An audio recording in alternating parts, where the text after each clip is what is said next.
Imagine करो कि आप एक ऐसे लड़के की बॉडी में आ गए हैं जो अंडरवर्ल्ड के सबसे बड़े परिवार का इकलौता वारिस था। उसके परदादा मध्य पूर्व के एक प्रमुख हथियार व्यापारी थे। उसके दादाजी मिंगजेन शहर में एक बदनाम गुंडा माने जाते थे और उसके माता पिता वे गुमनाम राजा रानी थे जो पूरे शहर की भूमिगत दुनिया को अपनी मुट्ठी में रखते थे। पूरे कबीले की उम्मीदें अब उस पर यानी उस यंग स्वामी लू चेन पर टिकी थीं। लेकिन असलियत ये थी कि वो एक पूरे का पूरा किताबी कीड़ा निकला। सारा दिन बस किताबों में डूबा रहता। ठीक उसी वक्त जब लू चेन ने बड़ी गंभीरता से ऐलान किया कि वो पढ़ाई पर ध्यान देगा और सिंघुआ या पेकिंग विश्वविद्यालय में एडमिशन लेगा, उसके पिता ने चुपचाप अपनी कमर से कलम जैसी बेंत निकाल ली और कहा, सैकड़ों होटल तुम्हारे उत्तराधिकार बनने का इंतजार कर रहे हैं और तुमने जो कुछ सीखा है उसका फायदा ही क्या हुआ? मैं तुमसे बहुत नाराज हूं। यह सुनकर लू चेन ने लाचारी से कहा, क्या वो भी बाकी लोगों की तरह बेफिक्र और जिद्दी जमींदार नहीं बनना चाहता था? मगर सवाल यह था, क्या यह घटिया सिस्टम उसे ऐसा करने देगा? असल में यहां लू चेन का पुनर्जन्म हुआ था। इस जीवन में वो मशहूर लू परिवार के इकलौते उत्तराधिकारी के रूप में जन्मा था। जब उसका जन्म हुआ, ठीक उसी पल लू चेन ने एक चिंता मुक्त जिंदगी जीने की योजना बना ली। पर तभी उसके दिमाग में अनजान आवाज सुनाई दी। सिस्टम की आवाज ने कहा, जब तक मेजबान होंगयांग से सीखने के लिए दृढ़ रहेगा, तब तक स्थिति यही बनी रहेगी। वो न केवल तरह तरह की शक्तिशाली उपाधियां हासिल कर सकता है, बल्कि इससे उसकी उम्र भी बढ़ सकती है। ये सुनकर लू चेन को जोर की हंसी आ गई। ऐसे शाही परिवार में पैदा होकर भला पढ़ाई सीखने की क्या जरूरत? इसीलिए तो लाओ तजू ने हमेशा घुमक्कड़ बने रहने पर जोर दिया था। लेकिन अगले ही पल उसके सामने एक उल्टी गिनती वाली स्क्रीन खुल गई। शेष जीवन काल 5 मिनट 23 सेकंड। ठीक उसी वक्त विला के बेडरूम में बेहोश पड़े उसके असली शरीर की हृदय गति तेजी से धीमी पड़ रही थी। निगरानी उपकरण से तीखी चुभने वाली अलार्म की आवाज गूंज उठी। 1 दर्जन से ज्यादा टॉप डॉक्टर्स की टीम के चेहरे पल भर में पीले पड़ गए। लू परिवार के मुखिया लू बाटियन गुस्से से आग बबूला थे और लू चेन की मां बिस्तर पर झुकी हुई टेंशन और चिंता से भरी हुई थी। कुछ ही पल बाद एक डॉक्टर लड़खड़ाते हुए आगे बढ़ा और निराश आवाज में बोला, यंग मास्टर शायद आज रात तक जीवित नहीं रह पाएंगे। ये सुनते ही लू चेन की मां फूट फूट कर रो पड़ी। उन्होंने उसका हाथ कसकर पकड़ लिया और चीख उठी। और ठीक उसी पल हार्ट मॉनिटर की रेखा फिर से उभरने लगी और चमत्कारिक ढंग से उसकी धड़कन लौट आई। मौत के कगार पर पहुंचा शरीर अचानक बिस्तर पर उठकर बैठ गया। आखिरकार लू चेन के पास सिस्टम की इस व्यवस्था के आगे झुकने के अलावा कोई चारा नहीं बचा। कोई बात नहीं, उसने खुद को समझाया। फिर उसने कहा, पहले मुझे ये सीखना जरूरी है कि अपनी लाइफ को सैकड़ों वर्षों तक कैसे बढ़ाया जाए। यही सबसे बड़ी बात है। वही सभी लोग उसे जिंदा देखकर एकदम से चौंक गए। लू चेन ने अपनी आंसुओं में डूबी मां की ओर देखा और गंभीरता से एक वादा किया, पापा मम्मी आप चिंता ना करें, मैं भविष्य में जी जान लगाकर पढ़ाई करूंगा, एक टॉप स्टूडेंट बनूंगा और इस बार अपना स्कूल भी बहुत सोच समझ कर चुनूंगा। ये सुनकर अभी अभी रो रही उसकी मां हैरान रह गई। उन्होंने हाथ बढ़ाकर उसका माथा छुआ, फिर और भी जोर से रोने लगी। सब खत्म हो गया, सब खत्म हो गया, हमारा बेटा सचमुच पागल हो गया है। इसकी इतनी हिम्मत कैसे हुई कि ये खूब पढ़ाई करूंगा जैसी बात कहे? कोई बात नहीं, पिता ने संभालते हुए कहा, दुनिया के सबसे टॉप डॉक्टरों को भी दिखाएं तो कुछ पता नहीं चलेगा, इसलिए मुझे अपने बेटे के दिमाग का इलाज करवाना ही होगा। फिर लू चेन एकदम शांत भाव से अपने माता पिता के पास गया और गंभीरता से बोला, माँ मुझे पहले इस चीज की जानकारी नहीं थी, मेरी वजह से आपको बहुत परेशानी हुई है, लेकिन इस बार मैं सच में काफी सीरियस हूँ। मुझे तनमन से पढ़ाई करके सिंघुआ और पेकिंग यूनिवर्सिटी में एडमिशन लेना है। लू बाटियन को भी अब समझ आ गया कि ये कोई मजाक नहीं है। उसका दिल डर के मारे सुन हो गया। उन्होंने झट से अपनी कमर से 7 भेड़ियों की खाल से बनी बेल्ट निकाल ली। क्या तुम सच में मन लगाकर पढ़ाई करने और मेहनत करने की हिम्मत रखते हो? यकीन मानो, अगर नहीं किया तो मैं तुम्हारा स्कूल पूरा खत्म कर दूंगा। और मेरा मोटिव तुम्हें बाई परिवार की बेटी तक पहुंचाना नहीं है, बल्कि मैंने सोचा था कि तुम्हें किसी ऐसी जगह भेज दूं जहां तुम कष्ट सह सको। ये शब्द परिवार की वजह से ही बोले गए थे। परिवार का अचानक पतन हो चुका था। समझ गया पिताजी, लू चेन ने कहा। पिता को लगा कि बेटा आखिरकार समझ गया, तभी उन्होंने बेल्ट एक तरफ रख दी। लू चेन का बदला हुआ कमरा धूल भरा और गंदा नई जिंदगी की पहली निशानी था। उसने अपना फोन चालू किया तो स्क्रीन पर नए मसाजेस का अंबार दिखा, सब एक ही नाम से, बाई रुओक्स्यू। लू चेन, तुम्हें देखकर ही मुझे उल्टी होने लगती है। तुम बेकार और घमंडी इंसान हो। वे तो मेरे साथ तुम्हारी शादी भी करवाना चाहते हैं, पर मुझे इसमें कोई इंटरेस्ट नहीं है, इसलिए मुझे दोबारा डेट पर मत बुलाना। हम अब कभी नहीं मिलेंगे। अपने इस नए शरीर की पुरानी यादों से लू चेन को एहसास हुआ कि बाई रुओक्स्यू की भूमिका असाधारण थी। भले ही वो यूनहाई शहर में पढ़ती थी, उसके परिवार की जड़ें राजधानी में बहुत गहराई तक जमी हुई थी। और शायद इसी वजह से लू बाटियन ने बाई रुओक्स्यू को हासिल करने का रास्ता चुना था, और इसी वजह से इस शरीर वाला इंसान भी उसके पीछे पागलों की तरह पड़ा हुआ था। इस काम को अंजाम देने के लिए पुराने वाले बंदे ने गुंडों का एक पूरा ग्रुप जुटाया था और स्कूल का गेट बंद करवा दिया था, ताकि जब सबसे ज्यादा लोग स्कूल से निकल रहे हों तब ये मैसेज सबके सामने दिया जाए। यहाँ तक कि स्कूल के रेडियो स्टेशन में भी घुसपैठ लगाकर पूरे स्कूल के सामने पूरे 1 घंटे तक बाई रुओक्स्यू के लिए प्यार का इजहार किया गया था। रिच और पावरफुल परिवार से आने वाली बाई रुओक्स्यू के लिए ये सरासर शर्मनाक अनुभव था। लू चेन के लिए अपनी फीलिंग्स लाना तो दूर, अब वो शायद उसके पास खड़े होने की बात भी ना मानती। लू चेन ने बेबसी से सिर हिलाया और फोन बंद कर दिया। मैं तो पहले ही नया जन्म ले चुका हूं, उसने खुद से कहा। अब कौन तुम्हारे परिवार का कुत्ता बनना चाहेगा? इस समय सबसे जरूरी बात यही है कि जिंदा रहने के लिए अपना जीवन काल बढ़ाया जाए। लेकिन जिसकी उम्मीद उसने कभी नहीं की थी वही उसके सामने दिखता है। भले ही उसके माता पिता पढ़ाई के इतने खिलाफ थे, फिर भी बेडरूम की अलमारियां किताबों से खचाखच भरी हुई थीं। उसने यूं ही कुछ किताबें उठाकर पन्ने पलटने शुरू किए और देखते ही वहीं दंग रह गया। लियाओ मेई बताती हैं कि लड़कियां घातक स्थितियों से कैसे बचें, किसी पुरुष के आकर्षण को बढ़ाने के 10 रहस्य। ये तो हाई स्कूल के छात्रों के पढ़ने लायक किताबें भी नहीं थीं। फिर भी उसने काफी देर तक पन्ने पलटते हुए खोज जारी रखी और आखिरकार एक असली खजाना हाथ लगा, ड्रैगन किंगडम मार्शल आर्ट्स। इस किताब को हाथ में लेते ही लू चेन ने बेसब्री से अपनी उंगलियां आपस में रगड़ी। उसके अंदर पढ़ने की उत्सुकता चरम पर थी। तभी अचानक फिर से सिस्टम नोटिफिकेशन गूंजा। मूल रूप से विशिष्ट किताबें पढ़ने से न केवल जीवन काल बढ़ सकता है बल्कि उससे रिलेटेड स्किल्स भी हासिल हो सकते हैं। लू चेन ने फौरन भीतर की ओर नजर घुमाई और उसके चेहरे पर एक हल्की सी मुस्कान दिखाई दी। पुरुषों के प्रदर्शन को बेहतर बनाने के 10 रहस्य। जैसे जैसे वो पन्ने पलटता गया, सिस्टम की आवाज बार बार गूंजती रही। वो खुद को बोलने से रोक नहीं पाया। अरे यार, मैं तो रात के 10 बजे तक पढ़ता ही रहा।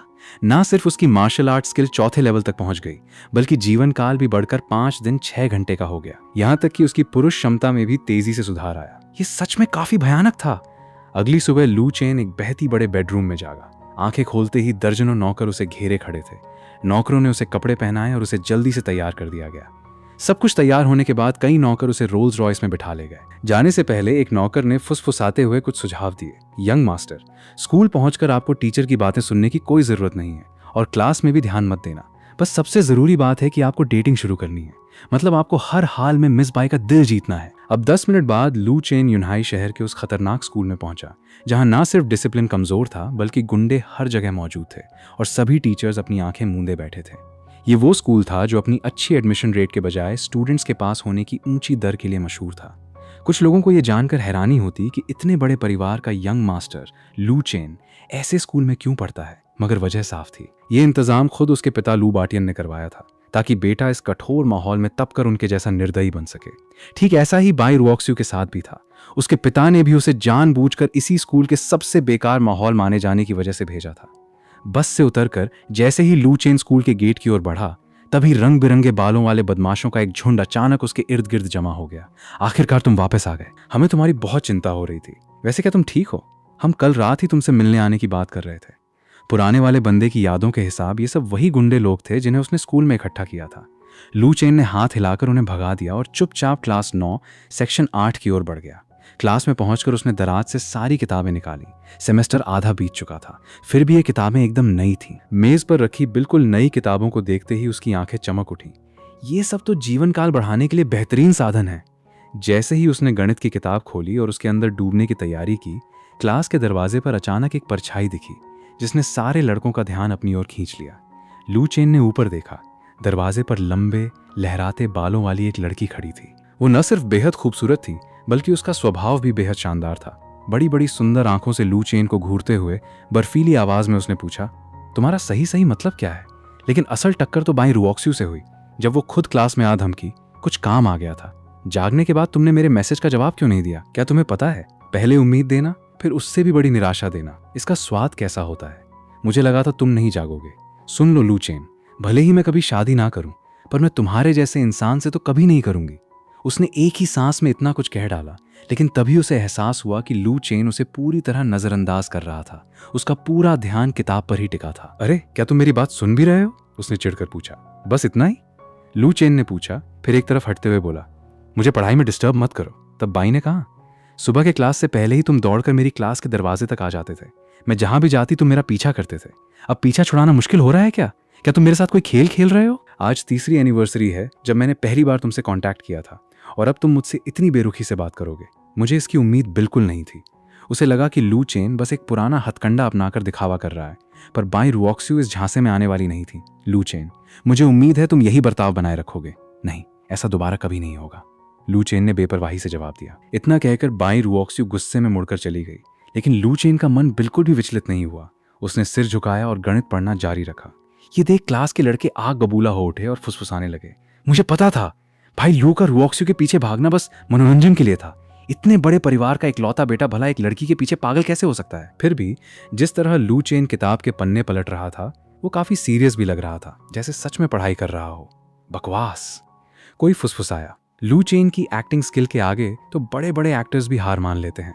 वही बाईं रुओक्स्यू सीढ़ियों की ओर बढ़ी, ये उम्मीद करते हुए कि लू चेन पीछे मुड़कर देखेगा। पर जब उसे एहसास हुआ कि उसके पीछे आने का उसका कोई इरादा ही नहीं है, तो उसके मन में बेचैनी होने लगी। क्या वो अब नखरे नहीं दिखा रहा था, या फिर सच में वो मुझसे दूरी बनाना चाहता है? उसने अपनी मुट्ठियां भींच ली और मन ही मन सोचा, वैसे ठीक ही है, इस कमीने के टॉर्चर के बिना अब मैं छुप कर और लगन से पढ़ाई कर सकती हूँ। ये सोचकर वो पीछे देखे बिना सीढ़ियां चढ़कर वहां से चली गई। कुछ ही देर बाद गणित की किताब लिए हुए एक महिला टीचर क्लास में एंटर हुई। इसका फिगर एकदम बवाल था। ये टीचर लिन यू होती है। उनकी नजर सीधे लू चेन पर पड़ी। तुम क्लास में इकलौते स्टूडेंट थे जो लगन से पढ़ाई कर रहे थे, लेकिन गलतफहमी मत पालिए, वो उसकी पढ़ाकू इमेज से प्रभावित नहीं हुई थी। असल में Lin Yu Dragon Country Police University की डॉक्टरेट स्टूडेंट थी, जो ग्रेजुएट होते ही सीधे बीजिंग पुलिस मुख्यालय पहुंची थी। और उनका पहला काम था लू ग्रुप को पूरी तरह खत्म करना। ये माफिया परिवार 100 साल से अपनी जड़ें जमाए बैठा था। इसका प्रभाव दरबार और पूरे देश तक फैला था। हालांकि इसकी शुरुआत अंडरवर्ल्ड से हुई थी, फिर भी वे अपना नाम पूरी तरह बेदाग साबित करने में कामयाब रहे थे। संगठन ने पूरे 1 साल गुप्त जांच की, पर कोई ठोस सबूत नहीं मिला। आखिरकार दूसरा रास्ता निकाला गया, मतलब कि अब उनका टारगेट लू चेन था, जो लू परिवार का उत्तराधिकारी बनने वाला था। खुफिया जानकारी के मुताबिक इस गैंगस्टर के बेटे की स्कूल में अपनी गुंडागर्दी की वजह से काफी बदनामी थी और वो फिजूल खर्ची का पूरा मास्टर था। इसीलिए लिन यू ने अपनी मर्जी से उसकी क्लास टीचर बनने की जिम्मेदारी उठाई थी। योजना ये थी कि उसे बुरी तरह घायल करके लू परिवार को एकदम घुटनों पर ला दिया जाए। जब लिन यू ने लू चेन को किताब में डूबा देखा तो वो दंग रह गई। इतनी देर पोडियम पर खड़े रहने के बावजूद उसने सिर तक नहीं उठाया। उन्होंने सोचा, किसी ऐसे बदमाश बच्चे को पढ़ते देखना बिल्कुल भी नॉर्मल नहीं था, क्योंकि राज परिवार के बिगड़े बच्चे तो अपना जीवन बर्बाद करते हैं, तो क्या हो सकता है कि डिपार्टमेंट की खुफिया जानकारी ही गलत हो। ठीक उसी समय किताब में डूबा लू चेन अचानक अपना हाथ उठाया और गुस्से में किताब जमीन पर पटक दी और जोर जोर से गालियां देते हुए बोला। असली प्रॉब्लम तो बर्थ सर्टिफिकेट की निकली। पता चला कि अभी अभी सिस्टम ने उसे बताया था कि रिवॉर्ड सिस्टम अब एक्टिवेट हो चुका था, पर इसे पूरा दिल लगाकर जोर से बोलना पड़ता। लू चेन चिल्ला उठा, इतनी इंपॉर्टेंट बात तुमने पहले क्यों नहीं बताया? मुझे अपने ऑर्डर देने के बाद ये बताना, क्या ये मेरे समय की बर्बादी नहीं है? वो बुदबुदाया, वो अब भी वही निकम्मा बच्चा है जो जालीदार पैंट पहनता है। लिन यू ने गला साफ किया, चेहरा तुरंत गंभीर हो गया। कृपया शांत रहें, तेज आवाज मत करो। जब से मैं क्लास में आई हूँ लगभग 1 मिनट हो चुका है और तुम एक पल के लिए भी चुप नहीं रहे। अगर ये बहस जारी रही तो फिर मेरे बुरे बर्ताव करने पर मुझे दोष मत देना। इनके साथ ही पूरी क्लास में सन्नाटा छा गया, मानो पिन गिरने की आवाज भी सुनाई दे। अभी अभी जोर से हंस रहे लड़के इतने डरे हुए थे कि एक शब्द भी नहीं बोल पा रहे थे। लिन यू ने थोड़ी राहत महसूस की। ये था एकदम बदमाश गैंग जिनको नियंत्रण में रखने का उसे कोई अनुभव नहीं था। लेकिन कुछ ही देर बाद शांत क्लास में फिर हंगामा मच गया। टीचर तो अपनी बहुत कड़क है, अब तो मैं आपको और भी ज्यादा पसंद करने लगा हूं। टीचर लिन, मैंने सुना है कि इंसान जितना चिड़चिड़ा होता है उतना ही ज्यादा अपने अंतर्मन को दबाता है। क्या ये सच है? टीचर, मैं आपके साथ बायोलॉजी की क्लास लेना चाहता हूँ। ये अजीब सवालों की झड़ी सुनकर लिन यू चौंक गईं। आमतौर पर उन्हें कभी इतनी लंबी असहनीय चोट नहीं लगी थी, पर अब उन पर स्टूडेंट्स को पढ़ाने के साथ साथ लू परिवार की काली दुनिया पर निगरानी रखने की भारी जिम्मेदारी भी थी। ये सोचते हुए उन्होंने गहरी सांस ली और अपने दिल में दबे गुस्से को काबू में रखने की पूरी कोशिश की। लेकिन अगले स्टूडेंट की बात ने सीधे उनकी सहन शक्ति की दीवार को चकनाचूर कर दिया। स्टूडेंट का चेहरा ऐसा था मानो वो पिछले जन्म से पूरी दुनिया का कर्जदार हो। वो सचमुच मानता था कि वही इस स्कूल का प्रिंसिपल है और उतना ही घमंडी बर्ताव भी करता था। लिन यू पोडियम पर खड़ी खड़ी इतनी गुस्सा हो गई कि मानो उनके बालों से भाप निकलने लगी हो। अगले ही पल उन्होंने अपना दाहिना हाथ उठाया और मेज पर जोरदार थप्पड़ जड़ दिया। धमाके की आवाज के साथ पत्थर लकड़ी की मेज 2 हिस्सों में बंट गई। ये सब देखकर पूरी क्लास एकदम से बिल्कुल शांत हो गई। इसी बीच एक स्टूडेंट लड़खड़ाते हुए खड़ा हुआ और टीचर के कान में फुसफुसाया, पब्लिक प्रॉपर्टी को नुकसान पहुंचाना गैर कानूनी है। अगर प्रिंसिपल को पता चल गया तो आपको जरूर सजा मिलेगी। शायद स्केल से हाथ पर मार पड़े, कम से कम 1 महीने का जुर्माना भी लगे। उम्मीद है आप संभल पाएंगी, खुद पर ज्यादा बोझ मत डालिए। ये सुनते ही पूरी क्लास ठहाके लगाकर हंस पड़ी। स्टूडेंट्स के इस ग्रुप को देखकर लिन यू पूरी तरह घबरा गईं। ये किस तरह के राक्षस हैं? बड़ों का अनादर, शिक्षकों का मजाक, ये तो सरासर शर्मनाक है, ये अपमानजनक है। ठीक उसी उलझन भरे पल में अचानक एक दमदार आवाज गूंजी और सब कुछ एक पल में शांत हो गया। अभी अभी जोर से हंस रहे सभी बच्चे अब छोटे मेमनों के झुंड की तरह सिर झुकाए बैठे थे। लिन्यू चौंक कर आवाज की दिशा में देखने लगी। लू चेन अचानक खड़ा हो गया था। उसकी पैनी नजरों ने पूरी क्लास पर एक नजर दौड़ाई और उसके पूरे शरीर से एक अनजान दबाव महसूस हो रहा था। क्या यह सिस्टम शुरू से ही एक्टिवेट नहीं था? बहुत समय बर्बाद हो गया। वो अपनी लाइफलाइन को बचाने के लिए किताबें जल्दी पढ़ने के बारे में सोच रहा था, लेकिन उन सभी की बहस और शोर की वजह से वो डिस्टर्ब हो गया था। मैंने अभी आधे दिन में एक शब्द भी नहीं समझा। क्या तुम सब मुझसे लड़ना चाहते हो? लू चेन ने कड़क आवाज में सबको सुनाया। हमारा देश हर साल इतना बड़ा निवेश करता है, क्लास 9 तक सभी के लिए पढ़ाई लागू करता है, तुम्हें मुफ्त में स्कूल आने देता है। ये दिखाता है कि तुम्हें कितना महत्व दिया जाता है, और तुम दिन भर बेकार बैठे देश की संपत्ति को बर्बाद कर रहे हो। क्या तुम्हारे माता पिता ने तुम्हारा इसी तरह पालन पोषण किया था? मैं अपने विचार यहाँ साफ रख रहा हूँ। अगर किसी ने दोबारा शोर मचाकर दूसरों की पढ़ाई में बाधा डालने की हिम्मत की तो उसके साथ बदतमीजी के लिए मुझे दोष मत देना। इतना कहकर वो वापस अपनी सीट पर बैठ गया और फिर से उस किताब में डूब गया। क्लास के कोने में कुछ लड़के आपस में सिर जोड़कर फुसफुसाने लगे। क्या लू चेन ने आज कोई गलत दवा ले ली? क्या ये वही चालाक इंसान नहीं जो बिना कहे निकल जाता था? शायद टीचर लिन के मस्त फिगर की वजह से वो इतना अच्छा बनने का नाटक कर रहा है। तभी एक बोलता है, चुप रहो, बकवास बंद करो। अगर भाई लू को पता चल गया तो हम सब बर्बाद हो जाएंगे। पर तभी वो अपनी टीचर के चेहरे को देखकर थोड़े हैरान हो गए। वो सोच रही थी, ये किस तरह का बर्ताव है? देश भर में देखें तो बहुत कम ऐसे स्टूडेंट हैं जो देश के बारे में इतना सोचते हैं। क्या ये सच में लू परिवार का इकलौता बेटा है? कहीं मिशन की जानकारी लीक तो नहीं हुई? क्लास के सभी स्टूडेंट तुरंत अनुशासित हो गए। अब किसी की हिम्मत नहीं थी परेशानी खड़ी करने की। ठीक उसी पल लू चेन के मन में फिर सिस्टम की आवाज गूंजी। होस्ट ने पॉजिटिव एनर्जी को सफलतापूर्वक बढ़ावा दिया। इस बिहेवियर से कुल 50 लोग प्रभावित हुए। पुरस्कार 5 घंटे जीवन काल जोड़ा गया। साथ ही एक एक्स्ट्रा रहस्यमयी गिफ्ट पैक भी अनलॉक हुआ, ग्रॉस मिस्ट्री गिफ्ट पैक। अरे बाप रे, वो एकदम से चौंका।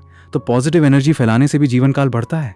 अब गिफ्ट पैक खोलते ही आवाज आई, बधाई हो होस्ट, आपको मिली है परफेक्ट पोशन की एक बॉटल। जैसे ही उसने बिना झिझक क्लिक किया, एक गर्म धारा शरीर में दौड़ी और पूरे शरीर को तुरंत बदल दिया।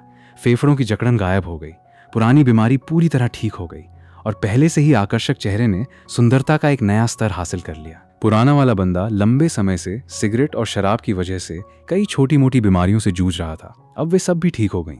लू चेन मन ही मन खुश होने लगा। ये चीज वाकई बहुत अच्छी है। फिर उसने सिर झुकाकर गणित पढ़ना जारी रखा। जल्द ही उसने क्लास 11 और 12 की गणित की सारी किताबें एक एक कर पढ़ डाली और उसके जीवन काल में 10 दिन से ज्यादा की बढ़ोतरी भी हो गई। वही उसका गणित के क्षेत्र में ज्ञान उच्चतम स्तर तक पहुंच गया। सिस्टम ने बताया कि होस्ट की गणितीय क्षमता की सीमा अब समाप्त हो चुकी है और अब लंबी आयु व रहस्यमय पुरस्कार दूसरे तरीकों से हासिल किए जा सकते हैं। रहस्यमय इनाम सुनते ही उसके चेहरे पर खुशी छा गई। अब सितंबर का महीना आ चुका था। स्कूल की छुट्टी हो चुकी थी, पर आसमान अब भी उजला था। सीटी बजाते हुए लू चेन खुशी खुशी स्कूल के गेट की ओर बढ़ा। गेट के पास ही उसे कुछ दूरी पर एक नजारा दिखा। सफेद रंग की छोटी स्कर्ट पहने, मासूम चेहरे वाली, गुलाबी बैकपैक थामे एक लड़की कांपती हुई खड़ी थी।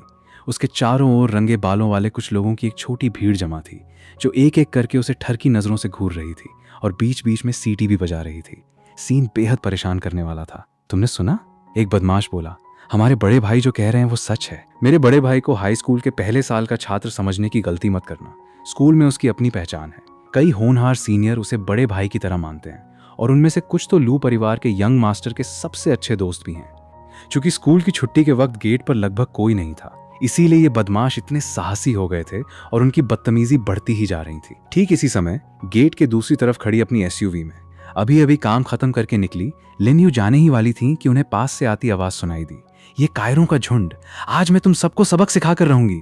बोलते बोलते उन्होंने अपने फ्लैट जूते पहन लिए और कार का दरवाजा धक्का देकर खोलने ही वाली थी कि तभी एक और आवाज ने उन्हें रोक दिया, मुझे भी अपने साथ शामिल कर लो। ये कोई और नहीं बल्कि लू चेन था। लू चेन ने आखिरकार अपना असली रंग दिखा ही दिया। लिन्यू ने सोचा, दिन में अच्छे स्टूडेंट का दिखावा और स्कूल खत्म होते ही असली चेहरा सामने।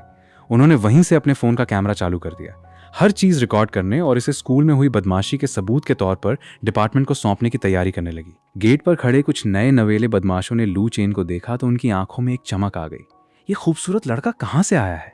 यहां से चले जाओ बच्चे, मेरा अच्छा समय खराब मत करो। लड़की ने उसे देखा तो उसकी आंखों में उम्मीद की एक किरण जगी, पर फिर वो मंद पड़ गई।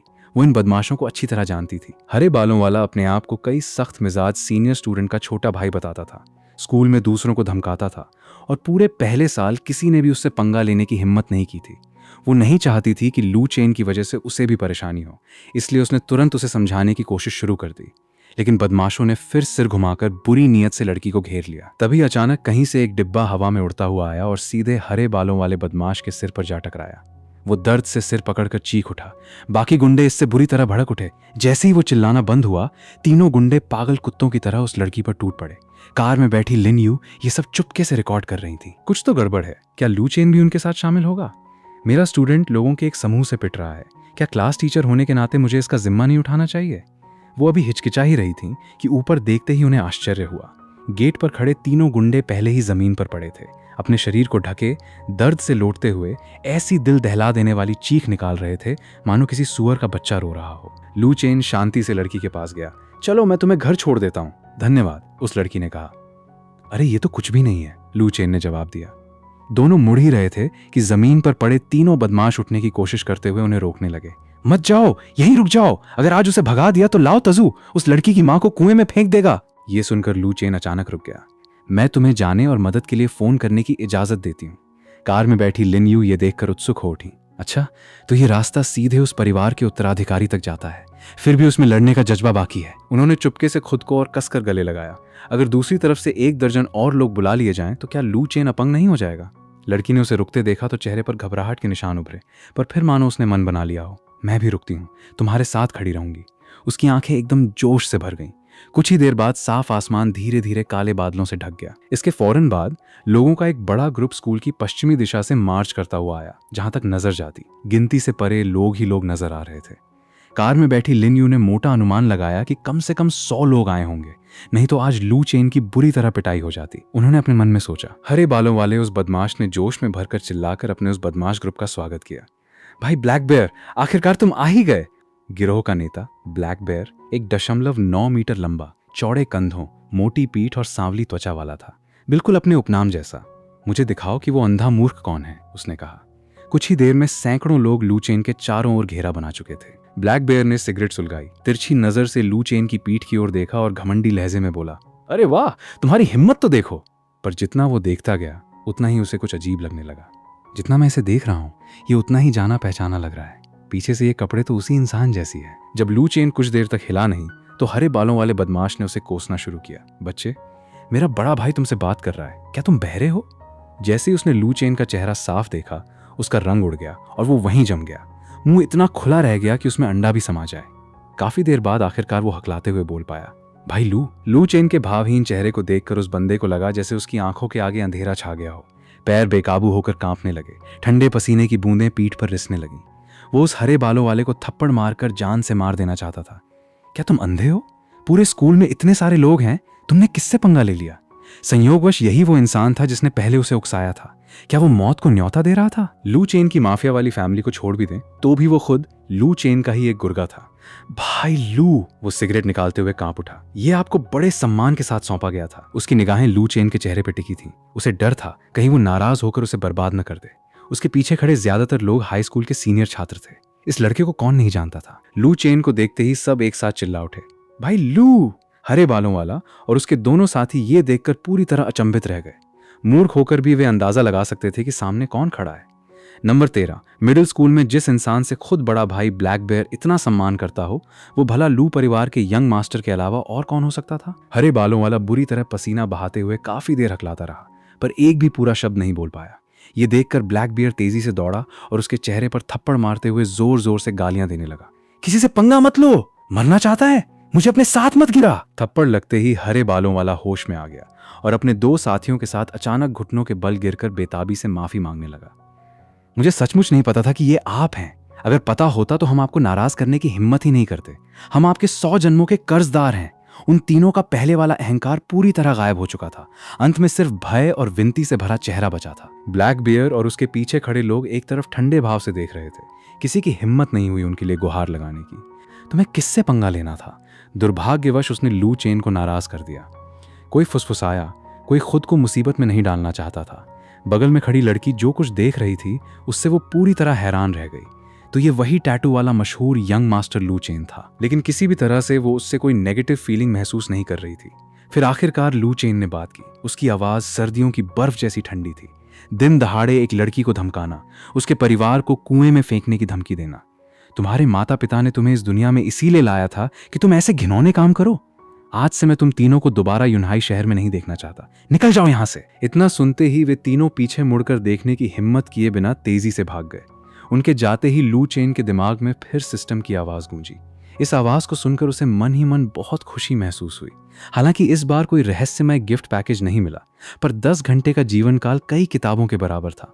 लगता है पॉजिटिव पब्लिक एनर्जी को बढ़ावा देना भी उसकी एक जिम्मेदारी बन चुकी थी। मामला सुलझने के बाद ब्लैक बियर ने देखा कि लू चेन का इस बात को आगे बढ़ाने का कोई इरादा नहीं है और वो ऊपर जाकर माफी मांगने ही वाला था कि तभी पास से एक जानी पहचानी महिला की आवाज आई। लू चेन, तुम फिर से लोगों को धमका रहे हो? ये सुनते ही सब लोग जैसे भूल गए कि अभी क्या कहा जा रहा था। बाई रुऑक्स्यू स्कूल बैग पीठ पर लटकाए कैंपस से बाहर निकल आई। ठंडी आंखों के साथ लू चेन के पास आकर उसने कहा, मैं अब और हार नहीं मानूंगी। क्या तुमने दिन भर नाटक नहीं किया? तुमने पहल करके मेरे दरवाजे पर आकर मुझसे सामना किया। बेहतर होगा तुम डेट पर चलो और मेरी स्वॉर्ड मास्टर बनने की पढ़ाई में बाधा मत बनो। ऐसा घटिया बहाना तो मेरे अपमान के जैसा है। अब मैं देख रही हूं तुम यहाँ फिर से लोगों को धमका रहे हो। तुम सिर्फ कमजोरों को धमकाने में माहिर हो। क्या ये अपनी ताकत का दुरुपयोग नहीं है? क्या तुम्हें नहीं लगता कि तुम काफी बेवकूफ हो? क्या तुम जैसा कोई मुझसे शादी करना चाहता है? मैं तुम्हें बता देती हूँ, हमारे बीच ये बिल्कुल भी पॉसिबल नहीं है। उसका लहजा नरम पर तीखा था। दबा हुआ गुस्सा आखिरकार बाहर निकल आया था। ये देखकर वो बंदा तुरंत आगे बढ़ा और समझाने लगा, भाभी आप गलतफहमी न पालें, भाई लू ने ऐसा नहीं कहा, चुप रहो। लू चेन ने रोकते हुए कहा, आज से किसी को भी इन्हें भाभी कहकर बुलाने की इजाजत नहीं है। ये सुनते ही वहां मौजूद सब लोग चौंक गए। क्या चल रहा है? स्कूल में हर कोई जानता है कि लू चेन बाई रुऑक्स्यू के प्यार में पूरी तरह डूबा हुआ है। उसने फूल भेजे, दिल की बातें कहीं, आसमान से चांद तोड़ लाने तक की कोशिश की। लोगों को बाई रुऑक्स्यू को भाभी कहते सुनकर वो हमेशा बेहद खुश होता था। आज अचानक इसे क्या रहा है? सबकी निगाहें लू चेन के बगल में खड़ी लड़की पर टिक गईं। क्या ये इसी लड़की की वजह से है? सैकड़ों निगाहों का बोझ महसूस करते ही लड़की का चेहरा पल भर में पके हुए सेब की तरह लाल हो गया। बाई रुऑक्स्यू ने भी उस लड़की को देखा। उसकी सूरत, कद काठी और स्वभाव किसी भी तरह उससे कमतर नहीं थे। बाई रुऑक्स्यू के दिल में अचानक एक अजीब सी टीस उठी। अगर ये सच में इस लड़की की वजह से है तो मैंने अभी जो कहा वो मेरे लिए काफी शर्म की बात है। उसने सोचा कि इतने लोगों के सामने उसकी बेइज्जती हो रही है। उसका चेहरा भी लाल हो गया, पर फिर उसे एहसास हुआ, लू चेन के लड़कियों के लिए प्यार को देखते हुए यहाँ तो पहले भी बहुत सारी खूबसूरत लड़कियां रही हैं। फिर इसी खास समय पर इस लड़की को सामने लाने का क्या मतलब? उसे ये भी पता था कि इस वक्त तक लू चेन आमतौर पर पहले ही दोस्तों के साथ मौज मस्ती करने निकल चुका होता, जबकि वो खुद कॉलेज एंट्रेंस टेस्ट की तैयारी में घर जाने से पहले रोज देर तक स्कूल में पढ़ाई करती थी। बाई रुऑक्स्यू समझ गई कि लू चेन जानबूझकर उसे जलाने की कोशिश कर रहा है ताकि उससे मिली लड़की उसे उकसाकर संयम खो दे, ताकि साबित हो सके कि वो भी नखरे दिखा रही है। ये सोचकर उसने उपहास पूर्वक पर हल्के और प्रभावशाली स्वर में कहा, लू चेन, ये मत सोचो कि तुम इन छोटी मोटी चालों से बच जाओगे। इससे मुझ पर कोई असर नहीं पड़ता, बल्कि मुझे तुम और भी ज्यादा बेवकूफ और बचकाने लगते हो। अब मुझे परेशान मत करो, हम अब कभी एक दूसरे से नहीं मिलेंगे। इतना कहकर बाई रुऑक्स्यू पीछे मुड़े बिना चली गई। वहां मौजूद सभी लोग चुप हो गए। कितने कठोर शब्द थे। भले ही बाई रुऑक्स्यू ने पहले भी हमेशा लू चेन को ठुकराया था, पर इतनी दुखदाई बात कभी नहीं कही थी। भाई लू, ब्लैक बियर ने लू चेन के उदास चेहरे को देखा और उन्हें कुछ सांत्वना के शब्द कहने ही वाला था, लेकिन पाया कि उसके चेहरे पर परेशानी का कोई निशान ही नहीं था। बाई रुऑक्स्यू के जाने के बाद बगल में खड़ी लड़की उठ खड़ी हुई, शर्माते और घबराते हुए बोली, तुम्हारा धन्यवाद, तुमने आज मेरी जान बचाई। मेरा नाम ली जिंग्या है। फ्यूचर में मैं जरूर तुम्हारा ये एहसान चुकाऊंगी। लू चेन ने जवाब दिया, मैं ऐसा इंसान हूं जो अच्छे काम करके कभी बदले में कुछ नहीं मांगता। भाई लू, उन नए लोगों को भर्ती करने की सारी गलती मेरी है। मैंने अपनी आंखें नहीं खोली। ब्लैक बियर शर्मिंदगी से बोला, अगर सजा देनी है तो दीजिए, मुझे बिल्कुल शिकायत नहीं होगी। लू चेन ने ब्लैक बियर पर एक नजर डाली, फिर चारों ओर नजर घुमाई, गला साफ किया और जोर से कहा, तुम सभी काफी एक्सपीरियंस वाले हो। भविष्य में अपने अपने परिवारों के लिए काम करो। मुझे तुमसे और कुछ नहीं चाहिए। कोई भी बिना गलती के संत नहीं होता, पर मुझे उम्मीद है तुम याद रखोगे, कमजोर लोगों को कभी मत सताना। कम से कम एक ऐसा इंसान बनो जिसमें इंसाफ की प्रबल भावना हो। लू चेन की ये बात सुनकर सब हक्के बक्के रह गए। आज भाई लू को क्या हुआ है? क्या इन्होंने कोई गलत दवा ले ली? ये तो वही इंसान है जिसने पहले अशांति फैलाई और कमजोरों को धमकाया। अब ये हाल लोगों को इंसाफ का पाठ पढ़ा रहे हैं। इसके अलावा कौन नहीं जानता कि इसके पिता दुनिया के सबसे बड़े माफिया डॉन हैं। पर यह सब वे केवल मन ही मन सोचने की हिम्मत रखते थे, जुबान पर लाने की नहीं। फिर ब्लैक बियर ने पीछे मुड़कर अपने लोगों को जोर से पुकारा, क्या तुमने भाई लू की बात सुनी? आज से लाओ तजु एक दयालु इंसान बनेगा। फिर सैकड़ों लोगों ने एक साथ नारा लगाया, न्याय न्याय। जैसे जैसे ये नारा दोहराया जाता, इसका असली अर्थ धीरे धीरे बदलता गया। ठीक इसी वक्त एक 80 साल की बुजुर्ग महिला खुद को गले लगाए धीरे धीरे किनारे से आगे बढ़ी। उसने उत्साहित नौजवानों के इस झुंड पर एक नजर डाली, बेबसी से सिर हिलाकर आह भरी, नादान बच्चे, सब चुप हो गए। तभी अचानक दूर से एक तेज पुलिस सायरन गूंजा। बदमाशों का समूह इसे सुनकर बिल्कुल नहीं घबराया। लू चेन के होते हुए वे आखिर किस बात से डरते? फिर भी नकारात्मक प्रभाव को देखते हुए लू चेन ने हाथ हिलाया। पहले सबको तितर बितर होने दो। स्कूल के गेट पर सिर्फ कुंग फू का तमाशा ही देखने को मिले, ये ठीक नहीं। अब सिर्फ मैं और ली जिंग्या ही यहाँ बचे हैं। 2 पुलिस कारें सड़क किनारे आकर रुकी। वर्दीधारी अधिकारी बॉडी कैमरे पहने कार से बाहर निकले, पर जैसे ही उन्होंने लू चेन को देखा, आगे बढ़ने वाले कप्तान ने चुपके से दूसरों को आंख मारी और सबने चुपचाप अपने बॉडी कैमरे बंद कर दिए। लू चेन, कप्तान मुस्कुराते हुए आगे बढ़ा, तुमने फिर से मुसीबत खड़ी कर दी। उसने लू चेन के कंधे पर थपथपाकर पूछा। इसका नाम ली फू था, पहले एक साधारण पुलिस अधिकारी जिसने अपने वरिष्ठ अफसर के खिलाफ गबन की शिकायत दर्ज कराकर किसी ऐसे इंसान को नाराज कर दिया था जिसे नहीं करना चाहिए था। उसे न सिर्फ पीटा गया बल्कि धमकियां दी गईं और मनगढ़ंत आरोपों में कैद भी किया गया। आखिरकार लू चेन के पिता लू बाटियन ने ही कदम उठाकर उन्हें निर्दोष साबित करवाया और बटालियन कमांडर के पद तक पहुंचाया। लू चेन ने चेहरे पर मासूमियत लिए कहा, अजीब बात है, पुलिस को किसने बुलाया? ठीक उसी समय जब सब इस पर चर्चा कर रहे थे, लिन यू दूर से चलकर आई, चेहरे पर विनम्र मुस्कान लिए। नमस्कार अधिकारी जी, मैं लू चेन की क्लास टीचर हूँ। मैंने अभी अभी उसे लोगों से घिरा देखा। मुझे डर था कहीं उसे कुछ हो न जाए, इसलिए मैंने पुलिस को फोन कर दिया। ये सुनकर ली फू और बाकी अधिकारी हैरान और असमंजस में पड़ गए। लू चेन चारों ओर से घिरा हुआ था। अगर ये बात बाहर फैल गई तो इस पर कौन यकीन करेगा? नंबर 13, मिडिल स्कूल में अगर वो दूसरों को परेशान नहीं करता तो यही किसी वरदान से कम नहीं, ठीक है? क्योंकि कुछ भी गलत नहीं हुआ। अब हम चलते हैं। ली फू मुस्कुराया, लू चेन के कंधे पर थपथपाकर बोला, लू चेन, जल्दी घर जाओ, अपने माता पिता को चिंता मत कराना। समझ गया। लू चेन ने सिर हिलाकर पुलिस के जाने का इंतजार किया। अब स्कूल के गेट पर सिर्फ लू चेन, लिन यू और ली जिंग्या, ये तीनों बचे थे।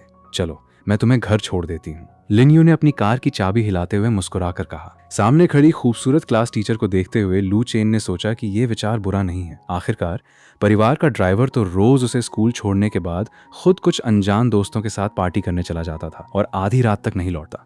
स्कूल से लेने तो बिल्कुल भी नहीं आता। और इस तरह तीनों लू चेन, लिन यू और ली जिन एक साथ लिन यू की कार में सवार हो गए।